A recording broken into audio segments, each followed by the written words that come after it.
Welcome to the Midlands Climate Conversations. I'm your host, Tariroleti Maderera. And today my guest is an illustrious young woman who has had an amazing career in the climate space here in Zimbabwe. She is the team leader for All for Climate Action in Zimbabwe, and her name is Natalie Gwatirisa. Natalie, welcome to the show. Thank you so much for having me. How have you been actually?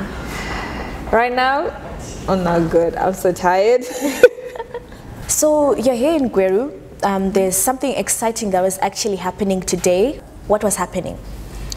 So you just know that Gweru is quite cold and we just had to have a different temperature. I'm just kidding. But I think for me it's the fact that we have created a lot of formal spaces for quite a long time. We need spaces that can accommodate different people coming from different backgrounds. Different artists, people from the streets, people from the formal space itself. And that's why we come up with a climate cafe, that we have these conversations each and every time, where it's not just only about the workshop, but now we know that every month there are these conversations that we need to talk about that are related to climate and what's trending within the space. Has this climate cafe been in any other city? Do you have plans to expand? Well, the most exciting part, we have launched the Climate Cafe in the past 2 months at the Canadian Embassy.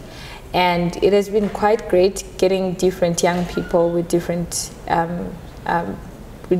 academic backgrounds and sharing what they think and their insights. So we've done that in Harare, and we're excited that we're now in Gweru. And the next Climate Cafe, definitely it should be in Blawayo, but being conducted by another organization. So I think it's a matter also of collaborating and letting other young people lead. It's not like you can be everywhere at the same time. Yeah, you so can't. I think Climate Cafe, it can be done anyway by anyone. I think the organization itself, AFCA, is open to collaborations like this. Yeah. Okay. So I'd have to ask this question. How did you begin your journey in the climate space? You seem to be very passionate about the environment. How did this passion arise in you? That's an interesting question, but I'll try to summarize it in short. This started sometime, I think, in 2019. On my A-level, I think I just did geography and I was an A student, but I think because I once attended this youth symposium that was being conducted by AIC. And from there, one of the speakers there, that was Anna Brazia, she said that there's a huge gap between climate science and the people. And that between that huge gap, for me, I felt like people need to be empowered.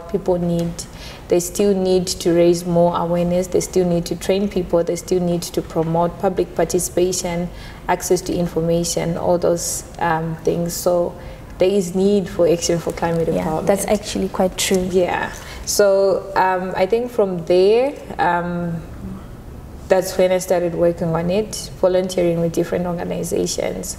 And then in 2021, that's when we started the initiative All for Climate Action, in a way to make sure that all civic society actors are involved and are participating in the space. And now that we feel that it's important to really focus on these two elements, inclusive climate empowerment and climate democracy, which is something that we need as we fight against climate change. Is climate change a cliche? Well, I can say that it's one of those trending issues. It's actually a global crisis that we are facing. It's trendy as it is right now. Like the statement, very demure, very classic and all that. But I think one has to think and relate more into their life and say, how is it really affecting me?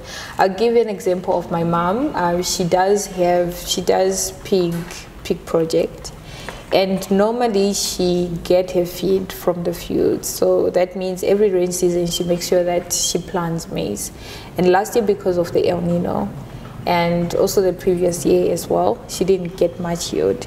in a way, it really does affect me personally, because she's just looking at you like, Natalie, I don't have the feed to feed my pigs. So at the end of the day, you also understand like, oh yeah, now this thing is really quite real. So such stories for me, I never thought maybe I would talk about it, but it was recent that I had to really feel the impact.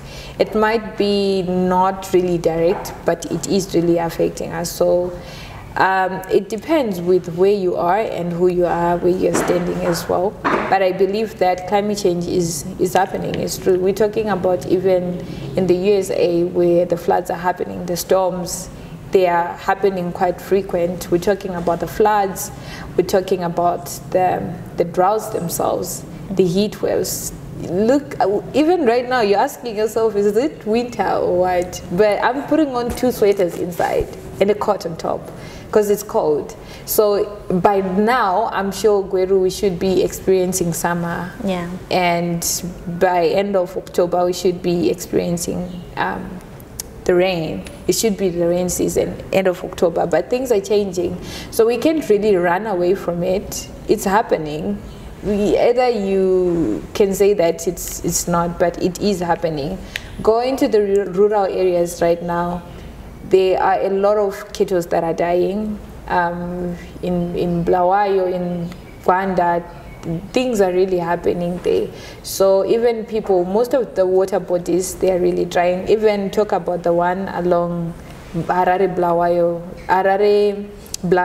Road, most of the river streams, because I use that road quite frequently, and you can still see the change. And I've been using it since I was young.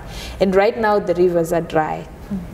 They're dry, of course, we're in mid-year, but that's not how it used to be. Like even last year, beginning of the year, the rivers are still the same. There wasn't much of change in the water levels. So it's quite interesting, though. It's quite debatable to other people that it's not true, but it's really happening, and we're really feeling the impact. Yeah.